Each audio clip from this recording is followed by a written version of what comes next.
everybody. Happy Ask an Expert Day. It's actually Thursday when we're recording this. In the United States, it's Thursday anyway. We now have team members in Australia, so I'm always saying like it's Thursday, it's Friday.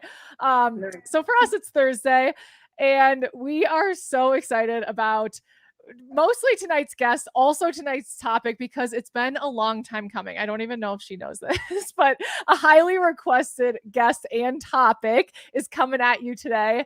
And we have Jessica Bortner-Harris here with us to talk about rider biomechanics. And we got a lot of questions ahead of time. And if you're here live, as always, please send your questions in as you have them, and we'll relay them over to Jessica. But first of all, Jessica, thank you so much for being up for doing this with us and teaching us. You're welcome. I love to spread the word, and hopefully it will enlighten people to the way I see riding.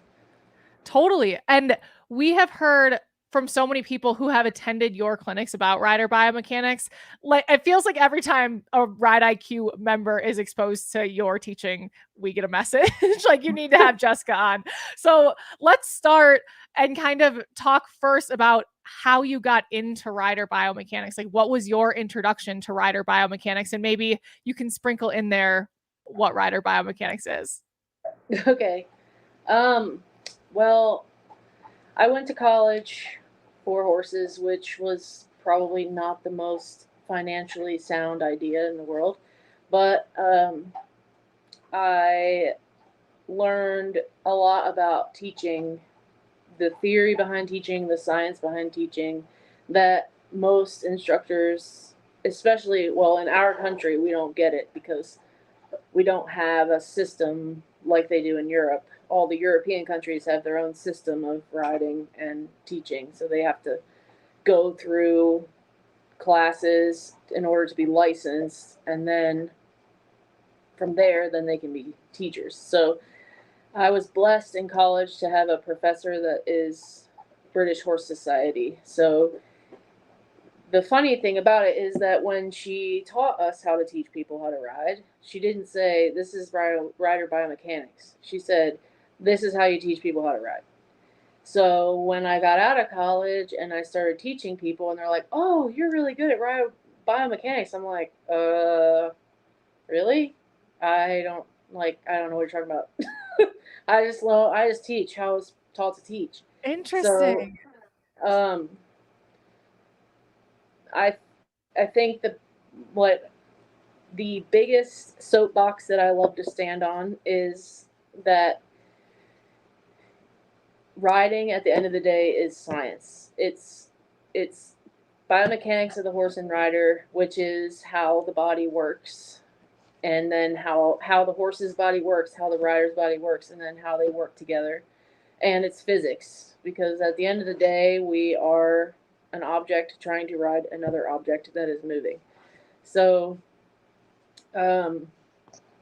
the biggest thing in the United States that drives me crazy is that the theory and the science behind riding gets lost completely. So people are just sort of like, yes, trainers are passing down their information that they've been trained through the years. It's all word of mouth for the most part. There are people obviously like me that went to college and stuff, but in general, the people teaching are not formally educated.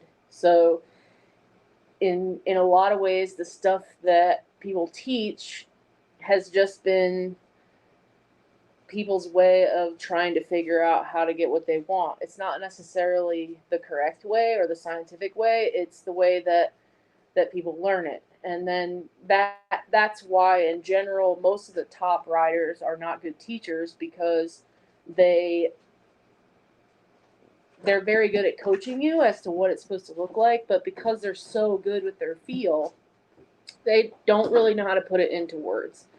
So I get a lot of people saying, oh, well, my trainer told me to do this or this or this. And I'm like, well, they are seeing the result of what's wrong with your body causing that, and they're trying to they're putting a Band-Aid on the symptoms versus fixing the root cause.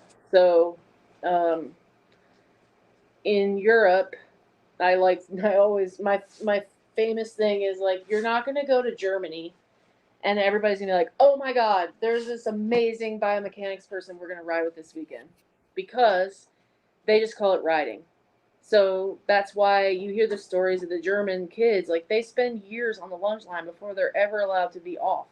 And that's what they're doing. They're putting their body and teaching their body to remember where they're supposed to sit on the horse to get the result that they want, without all this extra kicking and pulling and doing all these things that really, at the end of the day, I, I would say 98% of the people that I see, probably more than that, probably 99.5% at this point, because I've seen a lot of people, the issues that they have with their horse, I can fix by fixing the rider's position, because as we are all crooked, all of us.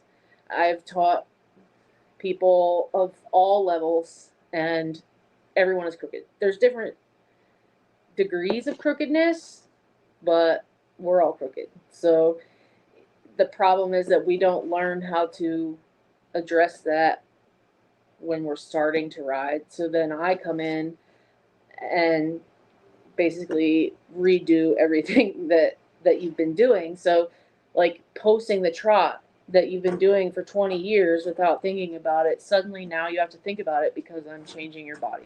So it's muscle memory changing, which adds a whole new level of difficulty. Whereas when you learn it as a kid, you know, I teach some kids. I tell people I'll teach anyone as long as they can walk and trot and post on their own. I don't even care if they can canter, because we don't have to address the canter. I don't want to teach them how to post, but once they can do that, then I can work on their body, because the sooner you get after it, the better. Because as we know, changing muscle memory once you get older is very difficult. So that was a really large tangent, but that's really the basis of what I do. Like, it's we call I tell people I do biomechanics because that in our country, that's what people understand. That's the word we use to separate it from everything else. But at the end of the day, it shouldn't be separated. It should all be part of it. I've already learned a lot. I'm embarrassed to say. And I'm glad. I mean, you called it a tangent, but really it was all an important part of the story. And you make the job of interviewing very easy. Like, Kinsey and I often, when we prepare people, we're like, don't worry, it doesn't have to be like, the quickest answers ever. Because it's really interesting to hear the more full story. So keep on that if you want to. And one thing I'm curious about is, you mentioned your professor. I mean, a couple of things I'm curious about. You mentioned your professor is from the British Horse Society, but were you in the United States when you were at college, and that person just came over and kind of brought those ideals? Well, I went to college at Wilson College in Chambersburg, Pennsylvania, and they still have a program, but she's not a professor there. So I feel like I was blessed because of who she was. Like, I can't guarantee that if I had anyone else as a professor that I would have gotten the same education. Yeah. She actually now owns a tack company because she's super into the science behind everything, and they test everything, the saddles, the bridles, like pressure testing. They do all kinds of stuff to make sure that the tack they sell is well, first of all, it has to be Society of Master Saddlers licensed, or whatever they call it. I always use the wrong word and they correct me, but it's also British related. Like, the Brits are probably the pickiest of any of the Europeans as far as saddle fit and stuff goes. They are really into the science behind making sure things are helping the horse and not hindering the horse, and making it easy for the rider to be in the correct position. So she started that company while I was still in college, and they sponsored me all through when I was doing advanced and 4-star stuff. They carry some really awesome stuff. And then she got so big with that she just decided to go that route instead of teaching. So, but yeah, I'm very, I'm also a tack Nazi, which I'm probably not allowed to say Nazi, but anyways, people, I feel bad because I go to these clinics and like they have a lot of people have super expensive saddles that don't fit their horses because, again, the people that are working for the saddle companies are learned in the United States in this little weekend course on how to fit a saddle versus the Society of Master Saddlers. It's like a 3-year thing. Like you have to take a test to be an apprentice, then you have to apprentice for 2 or 3 years, and then you have to take another test to be officially a fitter. Like they don't mess around. So I tell people all the time, like your saddle's only as good as your fitter. It's not necessarily that the company is bad, whereas though there are a lot that I don't love, I feel like if the person fitting the saddle is not as educated as they need to be, then you're only going to get what you get. It's the same as vets, farriers, anybody that's a professional in your horse career. You're only as good as they are. So your education, like people that, for instance, I also have gone down this new vet route that has been also enlightening and amazing, and they're the ones that have fixed Twiggy in ways that it's way outside the box. Other vets will poo-poo it, but it works, and it makes complete sense because they're addressing the horse's body muscles, not just legs, joints, feet. It's not that those things don't matter, but if the body is messed up, then it ends up screwing up the legs and the joints. And think about ourselves and how we feel. If our muscles are wrong, it will literally pull your bones in the wrong direction. So it's the same stuff with the horses, and I feel like it's one of those things that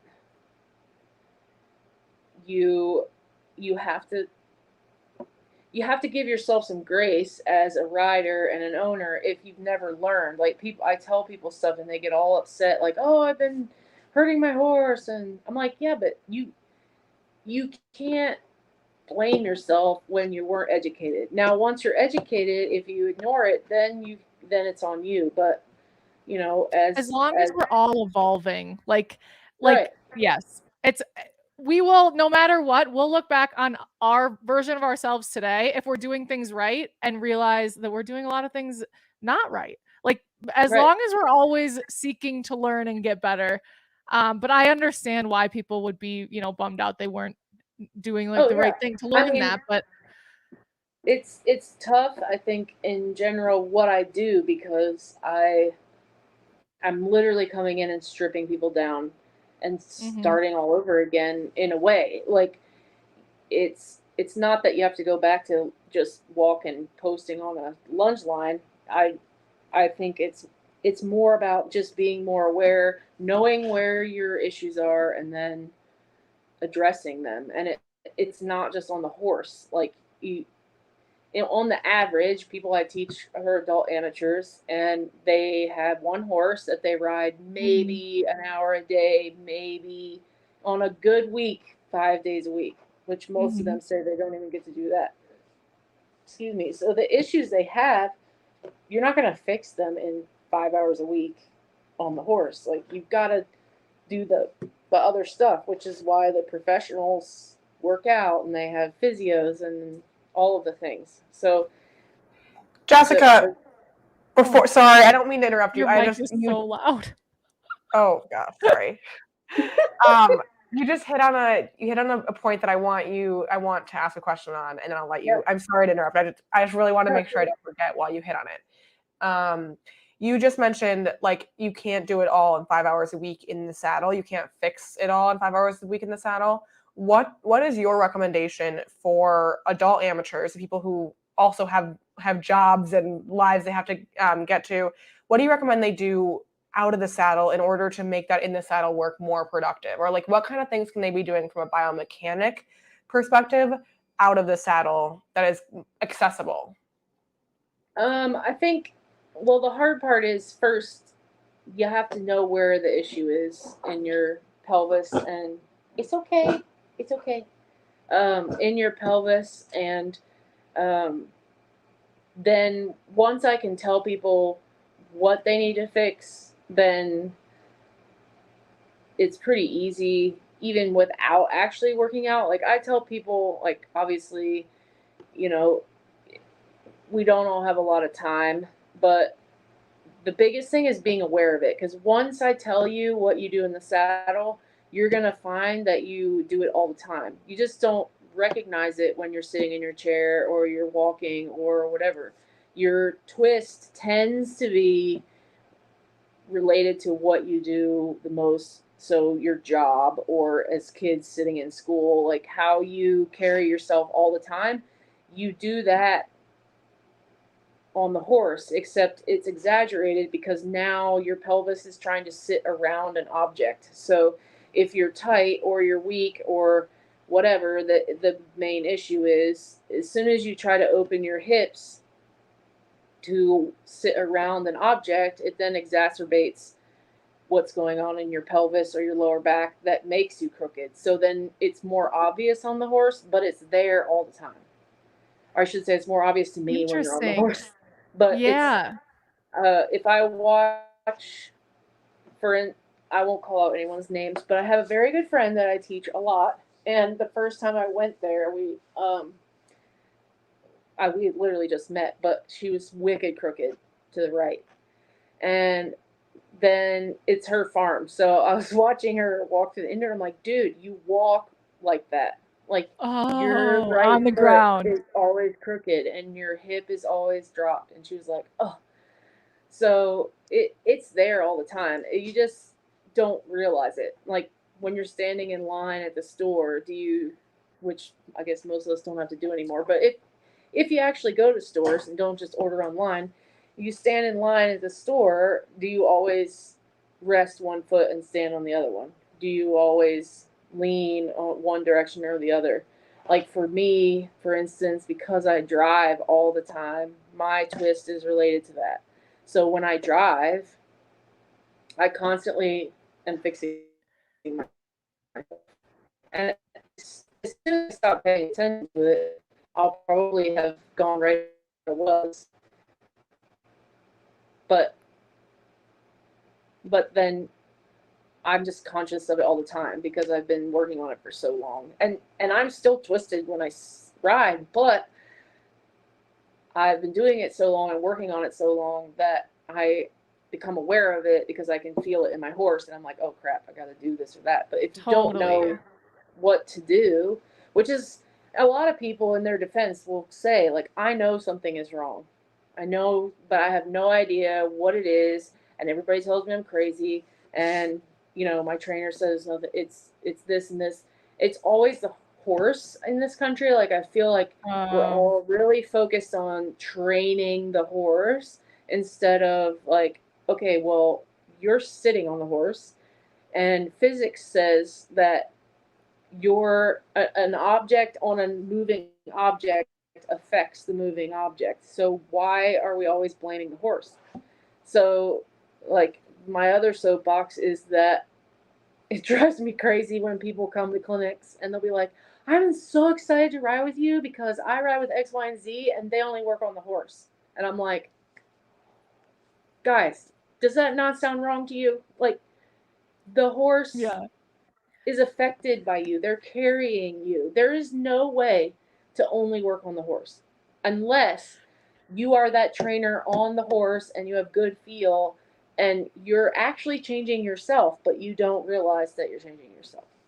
That question for you about your, like, when you start a clinic, for example, so people who haven't worked with you before, for the most part, what is your kind of like monologue? Like, are you describing to people what needs to be in alignment for things to be correct, or what you are looking for as a coach, or maybe your theory behind this? I'm just curious because you're totally you're totally like putting a spotlight on what the difference is here and how we have the opportunity to make a shift from, okay, yeah, the horse is like not on the bit or super heavy on one rein or whatever it is, and kind of at least at very minimum, like add a lot of responsibility onto how the rider is sitting on the horse. So how do you lead off those clinics to introduce people to either what the end goal is or what you're looking for?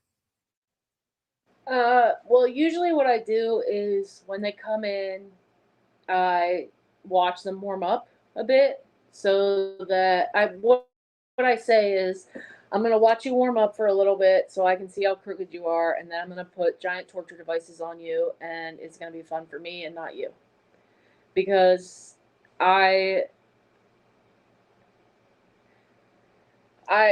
done it so long now that it doesn't take me very long to see what's going on with people. For the most part, people fit into, there's a cookie cutter sort of thing. Most people are stuck in one hip and then they stand on the other leg. So it happens because their hips are trying to open around the horse. So your body has to shift to absorb the width of the horse. So I then watch them warm up, and then I tell them what I see and show them by standing on the ground. And then I put my bands on them. The bands, everyone thinks the bands are these magic things that fix you until they ride with me. And then they're like, oh yeah, no. The bands are just for proprioception. They make it easier for me to get you to acknowledge that your left foot isn't doing what it's supposed to do, or your shoulders aren't doing what you're supposed to do, because they call you out. Like if you put the bands on, everybody's a little different, but you may feel like you have a really hard time keeping one foot down. Or where do you put the bands? Will you remind me? I know I've seen the pictures, but where do they go, from where to where? They go diagonally. So you would put it over your head on your left shoulder, and then it goes on your right foot, and then right shoulder to left foot. So it's like they advertise them as like, oh, they help you, and they do, but I usually tell people I don't recommend that people get them for themselves unless they have somebody that can see what I see and be after them all the time, because they're just resistance bands. So if you ride around in them at home and you think you're changing yourself, but you're not, you're just making yourself stronger in your twist.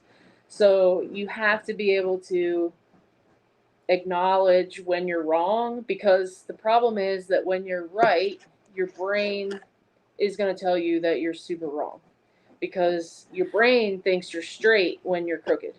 So as soon as I start changing people, they're like, they feel like they're falling off one side and they feel like they're wicked crooked. And I'll be like, well, turn your chest. And they'll be sitting like this. And they're like, but I am. And I'm like, no, you're not. They're like, what? So their equilibrium, their normal like is like crooked. This. Like, yeah. But they've only moved like an inch. And so it's so interesting. That's why it's really hard for people, because when you go home and do it on your own, it's human nature not to want to push too far outside the box, because we're always afraid we're going to mess the horse up or whatever. So then people they don't push hard enough, so then they make no change, and I'll see them again in a couple months, and I'll be like, the best part is I see people, obviously, I go places regularly, but I can't remember everybody's twist. Of course. Did you go left? Did you go right? I don't know. I can't remember. And some people are overachievers, so they'll work super hard, and I'll see them the next time, and their twist is the opposite. They'll have completely changed themselves. So it's rare, but it has happened. The type A people sometimes will surprise you. But they'll be like, I don't remember. I'm like, if you don't remember which way you were, you haven't been working on it. I know it's that's like step one. Remember which way we're trying to at least adjust remember. away from. Exactly. What do you recommend for people who, I mean, at best, it feels like we're riding with a coach in person once a week. So even in that situation where you have eyes on the ground, like consistently for the hour once a week, what do you recommend? Do you recommend a Pivo? Do you recommend bringing a friend out with you? Or like, how do people make progress when they're on their own? They could do any of the above. I mean, the hard thing is that even people's normal coaches, they can't see it. And though, I mean, I teach it at Barnes where the trainer brings me in and they'll straight up tell me, like, I can't see it. I don't know. Like, I'm watching, I'm trying to figure it out. And especially if the trainer doesn't come to the clinic, then they really don't know because I can't help them see it. So it's hard for a lot of people, even when they ride with their normal trainer, to go home and like rely on the trainer because they're gonna be like, "What? I don't see what you're talking about." So I think I've started doing virtual lessons because once I've seen you, like I can't do it very easily as a first lesson because I act a lot of things out on the ground that would make it really hard to do in a Pivo lesson because you can't really see me from your horse. But I'm sure there would be a way that I could do it. Just it's just it's just hard. Like what I tell people is you have to go by what the horse is doing. You cannot go by how you feel because you're going to feel like a pretzel and the horse is going to be going like $1,000,000. Or you're going to feel like you're amazing and the horse is not going to be going like you had it at the clinic. So I feel like there's it's it's a tough place, I think, in between. I feel like between the first and second lesson, that's the hardest time because people aren't completely sure. And then once they get past that, then I feel like people start to make a lot more progress. We got a question from Catherine in chat that I think is it's a good timing for it. And she's saying, my left hip is higher than my right. I have a compressed disc at L4 and a shorter left arm than right. What can I do to minimize the effects on my horse? Well, the hardest part about that is this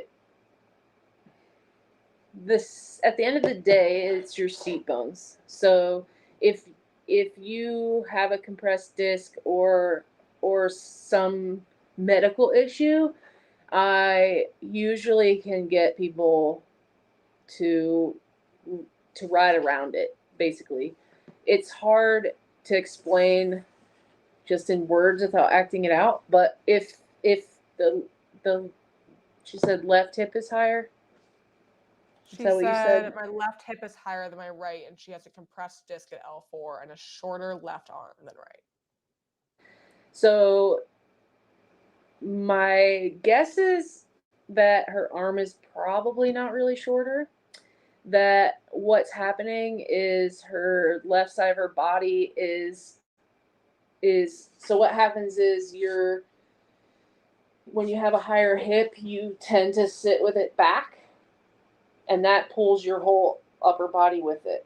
So then people think people will ride with two different length stirrups because they think one leg is shorter than the other one, but really it's that your cocked hip is shorter. Your leg ends up being shorter because it's pulled backwards. So you reach for your stirrup because your hip is behind the other hip. So her left hip would need to get, instead of thinking of trying to push it down, trying to bring it forward and diagonally toward the right ear. And then from there, you have to push weight down through your knee. It's not your foot. Again, that's a very Americanized thing, I think, because the hunters are so big here that we all are so obsessed with our heels being down. and the foot pressure in your stirrup. But if you watch the top riders in Europe, they're not jamming their heels down. And they're not like straight legged. Even when they jump in the air, they're softer in their legs than we tend to be. It's because they're pushing their weight through their knees to put weight in their feet instead of just focusing on your foot. So when you have a high hip, you have to get the seat bone to come forward, and then I call it kneeling. Like you can literally bring your foot behind you away from the horse if you have a touchy horse and push down on your knee and then drop your lower leg down. And you're going to feel like you're falling off the left. If in her case, she's going to feel like she's twisted to the right and she's falling off the left side, but that's going to probably put her at neutral, and then she'll have to bring her chest back to the center. So horses are directly affected that when we sit on them, their hips have to emulate our hips and their shoulders have to emulate our shoulders. So if in most cases, I have maybe a handful, maybe 2 handfuls of people in all my time that don't fit into my little cookie cutter cock one hip, stand on the other one. I call them switch hitters because they switch their twist depending on which way they go. But most people, they end up riding their horse in an S. So if for her in instance, if she's sitting crooked to the left, then her horse's left hind is always taking a shorter step. Their shoulders are always facing left, and then they're falling right because they have to stay under your weight. So if all your weight's on your right seat bone and you're faced like this, then the horse is literally going to go around leaning into your right leg and blocked on the left hind with their shoulders going left. So they're in an S basically. So it's not always super obvious, but when you start to watch the horses, you'll see the other thing too is if horses use their head and neck for balance. So my other soapbox is that we ride with way too short of reins in this country. It's like when people can't figure out how to get a horse, like how to teach it, that's their go-to. They're like, shorten your reins, shorten your reins, shorten your reins, shorten your reins. Well, the horse uses its head and neck for balance. So now you've taken its head and neck and crunched it into its shoulders, and then you're sitting crooked. So it has to use its head and neck to balance not only front to back, longitudinally, but laterally. So if you're sitting off to the right, their neck is scrunched into their shoulders. I call it turtling. They kind of like turtle their neck into their shoulders. They have to counterbalance your weight. So then not only do you have its shoulders facing right, but now its head and neck has to go to the left to counterbalance your right weight. And then people are like, my horse is really dead to the right leg. It won't move off my right leg. It's just terrible. And I'm like, okay, I bet you I can fix that in 10 seconds. And voila, you get some weight in the left side and the horse will bend to the right because it's not counterbalancing you anymore. And it's able to use both hind legs evenly to balance. The other thing is I make people ride with much longer reins than what most people are comfortable with, but they'll find pretty quickly that the horses will, when you sit in the right place and do what you're supposed to do with your body, your horse will go on the bit. Because the way they're made, if you look down at the horse from the sky and you draw a line from their left ear, or yeah, that's not left, right ear to right hip and left ear to left hip, those two lines have to stay parallel to each other, whether your horse is straight or bent. So if, say, you're crooked, I think of everything in energy. Sorry, I got like way off, but this is how I explain it. I think of everything in energy, and I'm super visual, which is probably why I can think of so many ways to say the same thing. But their hind legs are the pistons making all this energy, and you have to get the energy. A, you have to have even energy, and B, you've got to get the energy that's on both sides. So if there's a break in energy anywhere, so say in that lady's case, she blocks on the left hip. So the energy that the horse gets to make with the left hind, which won't be even to the right because it's blocked, it's going to get to her left seat bone and shoot out. So there you've lost the left side. So already you're not going to get the horse's whole top line because you don't even have the energy getting through on the left side. So the way horses are made, when you get the energy straight through their body, then they want to use their top line and they will stretch. So what changes the horse's outline is just how you sit on the horse. So if you get it on and you want it long and low, then you let the reins out and stretch it long and low. If you want to bring the horse back, then that's when you sit up and shorten your reins a little bit, but not to the point that they're so short that the horse, like, how is it supposed to go on the bit if your reins are so short that its neck is stuck up in the air? So there's so many things. I can go on and on and on and on about how it works, but people are mind blown when I have them ride on a longer rein, and the horse that was running when it came in and out of control in the person's mind, their reins are so short, it's hard to let the reins out. But as soon as I get their body correct and they let the reins out, the horse is all of a sudden balanced and stretching and trotting softly. The horses that are lazy. Go ahead. I was going to say, well, no, keep finish that thought because that's important. The horses that are lazy. Well, the longitudinal speed of a horse is directly affected by your lateral balance. So if the horse is crooked or feels like it has to stay under one side of you, then that makes its job harder. So it also makes it really hard for them to balance. So in my experience, most horses that are running around the ring with their head up in the air are out of balance and they're chasing their balance. So they're like literally like running around through their chest because the people's reins are really short, trying to slow it down. And it's like running down a hill trying to catch your balance. And they're most of those horses are either triers that want to do what you're asking it to do, but they can't. So they just are like, I'll just go as fast as I can and try to fix it. Or the ones that are anxious about, they don't like to be out of balance, so and it freaks them out, so they go fast. Then there's horses that I call energy conservationists, that they don't want to work that hard. You're crooked, you're out of balance.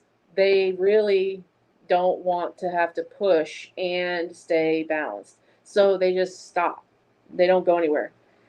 And people are always like, oh, they're so lazy. And I'm like, I guarantee you that you'll be able to ride without that whip by the time I'm done. And 9.9 times out of 10, that is the case. Usually, if I can't fix the horse's issue by fixing the rider, then I tell people, all right, this horse probably has a vet issue that needs to be addressed, or it's tack issue that needs to be addressed, because I tell people that I can't do miracles, that's all on God, but I can do magic. And you have to have, for me to do my magic, you have to at least have the vet things correct and the tack things correct, because it doesn't matter how you sit. If they physically can't do it or the tack is in the way, you're not going to get a great result. You'll see glimmers of it, and the horse goes to try, and then they'll be like, oh, can't do it. Yeah. So, yeah. Sorry. It just really stop me in the is. middle. It demonstrates that like horses want to do the right thing, you know, like if we give them the space. Here's my my justification, however you want to say it. I pick on people about, I guess, with the lazy horses and like, oh, my horse won't move off my leg. horses think in black and white, right? We talk about how to train horses all the time to make what you want the easiest thing to choose from. Well, when they're not going forward or not moving off your leg, and you're up there kicking them with your spur and hitting them with your whip or whatever, horses don't. They're not teenage girls, right? They're not like, I don't care what you do. You can keep kicking me. I like it. Hit me harder. I'm still not going to go. Like, that's not how they roll. You know, do you really think that those horses, every day you tack them up, are like, hell yeah, I'm going to ignore the shit out of their legs again today. They can spur me and whip me, and I'm not going to do it. I don't care what they do. Like, that's not how they think. They don't think like that. It's literally not.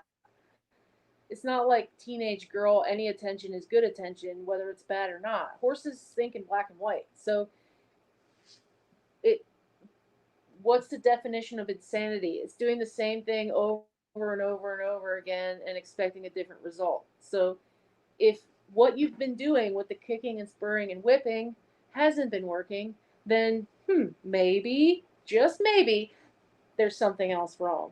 And most of the time I can fix that with the rider. I'm not saying that I can 100% always everything, but those types of things are usually coming from the rider being crooked. Jessica, when someone takes your clinic and they are like feeling by the end of it, like, oh my gosh, this is a total game changer. Like we're all of a sudden like it's clicking. What do you tell them to like as a homework? Like when they walk away from the clinic, like how do they not just lose it? One of our members wrote in chat that she has worked with biomechanic body workers and they fix it, but then she returns to a usual off balance position. And is there any like how should she maintain that? Yeah, I get that question a lot, but because it's about a brain muscle memory thing, you have to be really hard on yourself about it. Like if you want to change it, you have to be 100% committed to it. And the people that I've taught that have made the biggest changes, it's taken them a year and a half of me coming every few months and sending me videos in between to be like, okay, something's going wrong. What's going wrong? And I tell them, and they'll go fix it again. And they do the yoga and the fitness stuff and all of the things. Like you just can't change it without 100% fully committing to it, because it's not a quick fix. And that's another thing. Like, this country, we want the fast fix, and it's not going to be fast. It's going to take time. It's going to take a lot of time. You're going to get really frustrated. I've made people cry multiple times because they tell me they wish they'd known me when they were learning how to ride, because now they're, I mean, I've had people that upper level riders that have done, prelim, intermediate, and now I'm tearing down and fixing, because they're recognizing that all the issues they had on the flat and jumping were all related to how they were sitting on the horse. And I love to say that I'm magical, but at the end of the day, it's truly science. Like, you can't change science. We love to brag about science in every other topic in the world, but in riding, it seems to get lost in this country, and you can't deny science. So if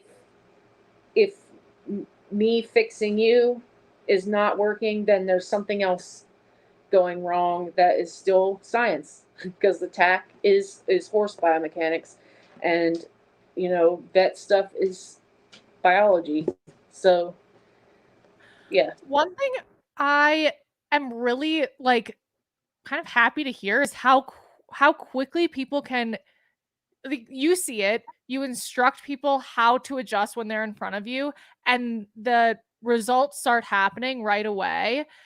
How often is it the case where somebody needs human body work done in order to loosen up the hip that's causing them an issue, or get adjusted by a chiropractor or whatever it is? How often is that a necessary step to hold on to this body positioning versus just, I mean, probably having someone on the ground with you being like, you're doing it again until you can feel it. I would say all of the above. Everybody could use all of the things. It's just what you can financially afford to do, because obviously we can't all afford to go to the physio every week or a chiropractor or whatever. You can do a lot without getting adjusted. It just takes a little longer. I mean, I know a lot of people that have done both ways, where they have just learn the stretches and strengthening. I mean, the new studies are showing that hip flexor issues are actually weakness and not tightness, whereas we always say it's tight, and it, I mean, I make people have muscle tension and muscle knots all the time where they'll start spasming. And it's yes, it's tight, but it's also weak. So when they try to fix it, it's not strong enough to hold the position. So yes, chiropractor and massages and all the actual getting your body worked on are beneficial, but I think the biggest thing, like I say, it's the same with horses, with chiropractic. I think chiropractic has its place, so don't everyone kill me. I think it's good, but if you don't change the muscles that are pulling your body out of place, then every time they adjust you, you're going to go back. And that's why you have to go to the chiropractor all the time. You can't go once and be done, right? Because your muscles are pulling it back. So you can't just go to the chiropractor and voila, you're straight. You got to go to the chiropractor, and then you have to strengthen the muscles to pull you correct. So I think that, if we all were Olympic riders with funding, then we could do all of the exercising and the physio and all of the things that they do to help their bodies. But we don't all have that option. So you do the best you can. What's interesting is I don't know for sure, but my understanding is like even the Olympic equestrian team like isn't really being given access to like biomechanics experts, where it's like, oh my gosh, this seems like such an unlock. On that topic, when you're watching these 5-star riders, or when you're watching like Michael Young, like are you able to identify like, yeah, the reason he's so successful is because he is straight? Or like, is that obvious to you when you're watching these different riders? Like top 3, like they're consistently just straight? Yeah. I mean, if you compare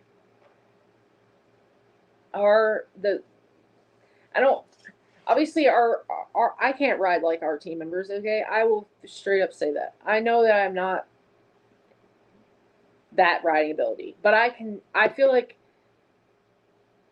if they trusted me, I could help people like that be just a little bit better, because I've taught some 5-star people that aren't Olympic riders, but they're obviously they got the 5-star and tweaked the twist enough. Like, they're not as twisted as the average person, because obviously they wouldn't get that far if they were. But they are twisted enough that these little things that they've been having issues with on the horse, I can fix it in their body and they go away. So it's not just big twists that cause an issue. A little twist in your pelvis, because your pelvis is the root of your position on the horse. If the pelvis is wrong, it affects everything else. So it's like, for instance, you're jumping a course and your horse always drifts to the right through the turns and over the jumps. That is coming from the fact that you probably twist to the left and you stand on your right leg. So your trainer is going to yell at you all day long, use your outside aids, kick them off the right when you're turning left. It doesn't matter what you do. it's not going to fix it. The horse is still going to twist or drift, and they're still going to leave the ground and drift to the right. The biggest thing about the jumping that magnifies the twist and why you end up getting so much more drift is the horse, especially if it's an older horse, like the baby horses show the biggest results in my clinics because they don't have any compensation muscle. They literally have to do what you're doing, which is why we always think that they're really wiggly. It's really because they're trying to stay under you.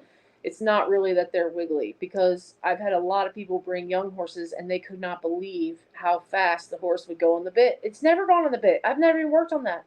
I'm like, yeah, because they don't have any compensation muscle. Yeah. So, and they have not become you yet. Like, the longer you ride them, the more their muscling becomes you. So the issue with the jumping is, as soon as the horse leaves the ground, they cannot use compensation muscle anymore because they're not touching the ground. So gravity completely takes over. So they land.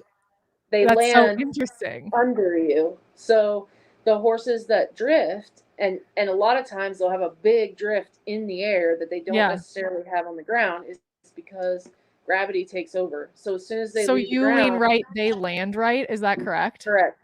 Yes. Wow. We've had so many people send videos in of like every time the horse is so far on one side of the fence.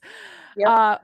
I'll share this with them. That is not talked about enough, like a lot of this stuff, which is why we're so glad to be having the conversation. We got a question from Julie. She said, what should she be looking for if she's seeking a consultation with someone who's offering biomechanics evaluations? And I'm sure this is really tough to like understand who's qualified, who's not qualified. Do you have any recommendations in that realm? Because I don't like, again, this kind of comes, people be like, oh, did you study under Sally Swift or this person or that person? I'm like, no. because I don't think of it as biomechanics. Like, I don't even know. I have no idea who oversees that, where people learn from, what. Like I said, I teach British Horse Society way of teaching, which happens to be biomechanics related because they incorporate science in their teaching. It's the system. It's the same in Germany. It's any of the European countries that you go to, which is why, in general, if you watch the upper levels of eventing, dressage, you will see a difference in how those people sit versus our Americans, because they have learned how to sit and let the horse use its body. Like, for instance, Michael Young is amazing because if you watch him ride, he is never on a short rein. His horses go around on a long rein. Half the time he's looping the reins at them on cross country because he knows that they have to use their head and neck. And in order for a horse, for instance, which one? The mare, Fisher Ricana. I'm going to say her name wrong, but anyway, I think he calls her Roxy. I'm not positive. We'll call her Roxy. She's not the most, everyone will talk about how she's not the fanciest horse on the planet, but he wins on her all the time. Because if you watch him, when he jumps her, he lets that horse use her entire neck so that she can get her front end up out of the way and be as straight as possible off the ground. So it's like, granted, he is incredible at seeing, the forward distance on a loopy rein, the closed distance on a, like, he's never riding with super short reins. And this is a conversation I've had with a few different European-based people that are here now, about how the Americans with their short reins, it's kind of a joke. In not necessarily our professionals. I don't want to be pissing anyone off, but when people from Europe come to teach here, that's one of the things that they notice, is that people are always trying to ride around on these super short reins, and the horse can't use its head and neck. So the other thing is not only do you have to think about your horse's conformation, but you have to think about the rider. Why are all these short people with short arms being told to shorten their reins but sit up? Like, they can't. They physically cannot do that. You have to adjust to the person you're teaching. It's not a cookie cutter. It is in the science, like the science part of it and where you sit, but you can't expect somebody with really short arms to be able to have reins as short as Boyd Martin and still sit like he does, because he's tall, he's got long arms, he can get away with a shorter rein because he can keep his hands out in front of him and still sit up. So there's so many things to it that I think it's hard to say who. I don't know what to tell people as far as like who to ride with. Hopefully Julie can find her way to a clinic with you, or maybe, I mean, I don't know who she's thinking about, but maybe they have a European background or they're from Europe. Maybe that would be a good indicator, or just people have ridden with them. That's always. I think that's the biggest thing is to see what others have ridden and say, like, if they're teaching you things that aren't getting quick results. Now, it doesn't mean the results are going to stay. I mean quick in that you can see it happen in a second when you get your body right. But then in the next 2 strides, you're going to lose it because your brain's going to talk you back into the crookedness. I think if you're not getting those big changes in your horse, then they're probably not necessarily addressing the root. It doesn't mean they're bad necessarily, but I think a lot of people, like I said at the beginning, they see the symptoms. They see the horse drifting. They see the horse always carries its head a little bit cocked to one side, or they see all the little things, or sometimes big things that result from it, but they're putting Band-Aids on those instead of fixing the root problem.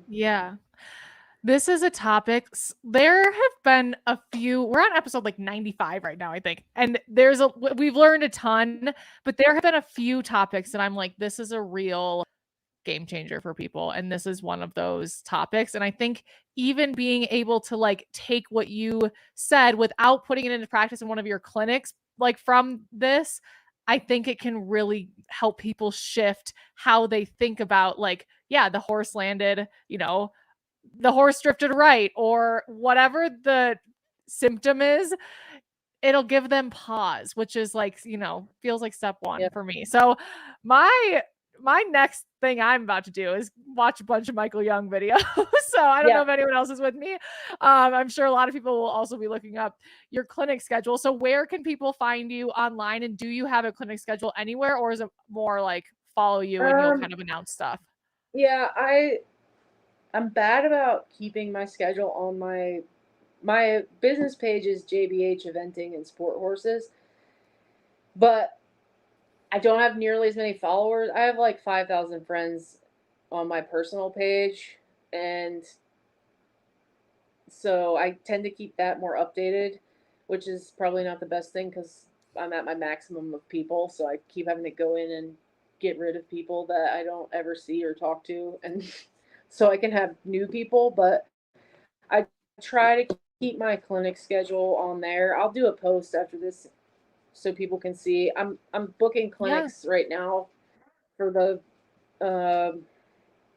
I think like from August on, I'm starting to book. So if people want to host a clinic, that's awesome. Time to get in touch. The Facebook Messenger is probably the easiest because I where I live, we live in the boonies, so my talk service is not always exceptional, but text and Facebook messaging are good. Do you stick to a specific region for your clinics, or anywhere in the US? If someone is thinking like, I would love to host one, do you have limitations on the geography that you go to? They can get me there. I don't care where I go. I mean, I did one in Las Vegas last fall, and I live in North Carolina, so I mean, obviously I do a lot on the East Coast because this is a much bigger horse mecca, but I did Las Vegas. I go to Indianapolis area a lot. But I'm willing to go anywhere as long as people can get me there. I had somebody once contact me about going to Costa Rica, and I was like, heck yeah, I'll go there. Yeah. You're like, I'll be there tomorrow. Yeah. Just let me know. That is really cool. And either Jessica or anyone who follows up on this, please keep us posted on, I'm sure, I would assume clinics will come out of this. So keep us posted. And Jessica, thank you so much for doing this. Like I said, I think this was so incredibly valuable. And I hope that people listening do take the next step, whatever that is, like finding a clinic with Jessica, or, you know, whatever you heard here that you can apply to yourself. I hope that you do that. And I'm sure you'll be inspired to do that. So Jessica, thank you so much. Yeah, you're welcome. I could talk forever. So, if anybody has questions, I'm pretty easygoing. So, sometimes people will send me videos or whatever. I'm fine with that. I mean, obviously I need to make money and be a business, but I'm also happy to educate people. So, if there's little questions here or there that I can help with, I'm happy to do so. That is awesome. Cool. Well, thank you. And thank you to everyone who listened, and have a wonderful rest